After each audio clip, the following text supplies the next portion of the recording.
What's going on, everyone? Welcome back to this YouTube channel. Today in this video I'm going to show you how you can download and install Docker on your MacBook. So head over to your browser and search for download Docker, and the first link that you see here from the docker.com, click on it.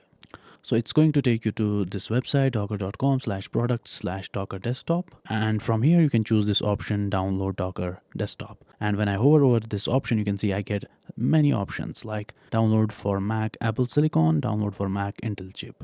Since I'm on Mac running an Apple Silicon chip, I'm going to select download for Mac Apple Silicon. And you can see now the DMG file is downloading. Let's wait for it to finish. After the download is done, I can simply open the file.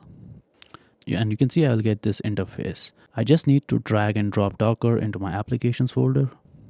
You can see it's moving the files. And after it's done, I can simply close this and I can open the Spotlight and search for Docker. You can see I get this Docker icon right here. Open it up. And the first time it's going to ask you for the permissions. Docker is an app downloaded from internet. Are you sure you want to open it? Just click on open. And you can see this is kind of the interface that you are going to see. Now, if you want to sign into Docker, you can go ahead and do that. And if you don't have an account, you can go ahead and create an account on Docker. It's a fairly simple process. All it allows you to do is pull and push images to the Docker hub. But in this step, I'm just going to skip it for now.